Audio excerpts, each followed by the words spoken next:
In case you missed it, we wrapped up this week's news for you. Will PDP Laban standard bearers Senator Bato de la Rosa and Bong Go withdraw their presidential and vice presidential bid to give way for another candidates? De la Rosa said he is open for the possibility that a certain him or her may replace him before the COMELEC's deadline for substitution on November 15. Sabi ko nga, I am a team player. Kung meron mang pwedeng ipapalit sa akin na more winnable candidate, more viable candidate, then by all means, I am going to give way to her or to him, kung sino man siya.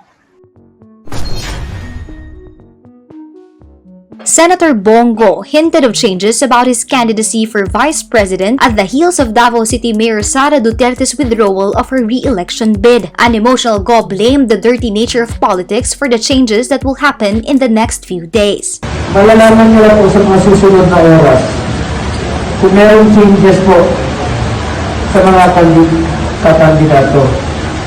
At kung kailangan ko umiwas, wala po ako magagawa. Pero ito lang po ang mapapangako ko sa inyo.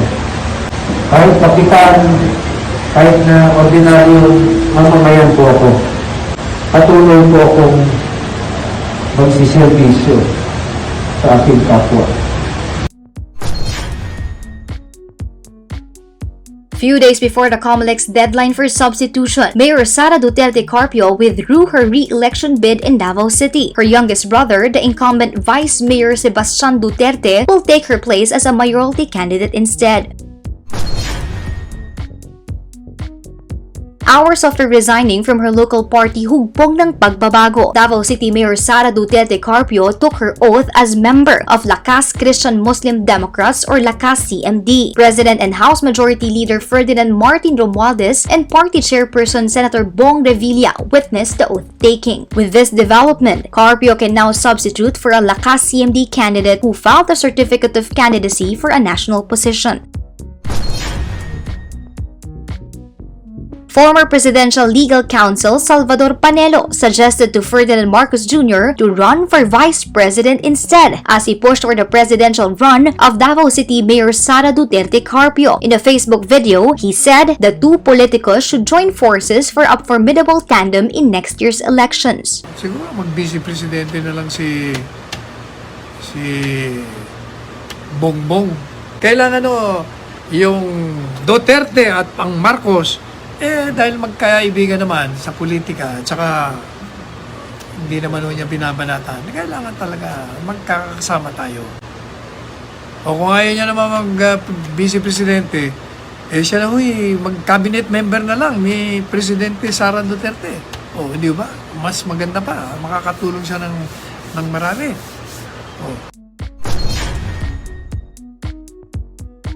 Former Senator Ferdinand Marcos Jr. is pushing through with his presidential bid, despite possibly facing off with Davao City Mayor Sara Duterte. Marcos also dismissed speculations that he is open to becoming Duterte's running mate, saying he needed to seek the presidency.